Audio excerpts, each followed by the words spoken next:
पूतना वध, बालकृष्ण की पहली लीला डिवाइन का। जय श्री कृष्ण। आज हम सुनेंगे बालकृष्ण की पहली लीला पूतना वध की दिव्य कथा। ये कहानी केवल राक्षसी के अंत की नहीं, बल्कि भक्ति और ईश्वर की कृपा की भी है। चलिए चलते हैं गोकुल की पावन भूमि में। कंस की चिंता। मथुरा में बैठा राक्षस राजा कंस भयभीत था। आकाशवाणी ने कहा था, तेरी मृत्यु तुझे देवकी के 8वें पुत्र से मिलेगी। कंस ने कई प्रयास किए, पर देवकी और वासुदेव का 8वां पुत्र श्रीकृष्ण गोकुल में सुरक्षित था। अब कंस ने भेजी एक मायावी राक्षसी पूतना, जिसकी एक छलक से बच्चे रो पड़ते थे और जिसके स्पर्श से जीवन क्षीण हो जाता था। पूतना का गोकुल में प्रवेश पूतना ने अपनी राक्षसी रूप को सुंदर नारी के रूप में बदल लिया। सुगंधित वस्त्र, गहने और मधुर मुस्कान, पर भीतर विष भरा हुआ। वह गोकुल की गलियों से होते हुए नंद बाबा के आंगन तक पहुंच गई। माँ यशोदा उसे देख मुस्कुरा उठीं।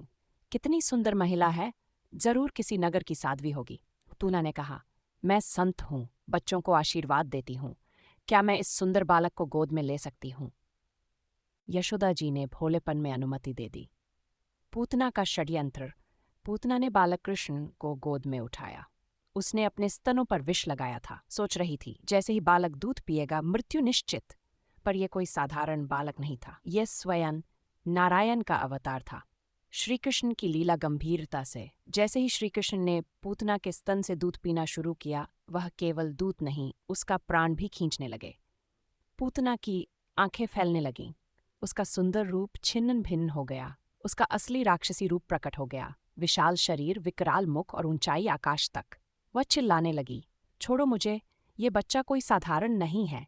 पर श्रीकृष्ण मुस्कुरा रहे थे, जैसे कह रहे हों, तू मारने आई थी, मैं तुझे मोक्ष देने आया हूँ। पूतना का अंत और उद्धार। पूतना धरती पर गिर पड़ी, एक बड़ा धमाका हुआ। गोकुलवासी दौड़कर आए। माँ यशोदा, नंद बाबा, गोपियां भयभीत हो गईं। पर बालकृष्ण उस राक्षसी के विशाल शरीर खेलते मुस्कुरा रहे थे, जैसे कुछ हुआ ही न हो।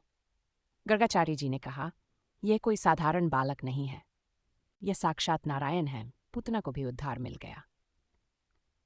समापन और संदेश। पूतना वध की ये लीला हमें सिखाती है, ईश्वर के चरणों में आने वाला, चाहे शत्रु हो या भक्त, उसे मोक्ष ही प्राप्त होता है।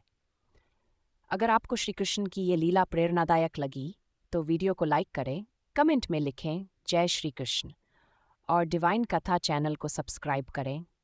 अगली लीला में मिलते हैं श्री कृष्ण और कालिया नाग की कथा में। जय श्री कृष्ण।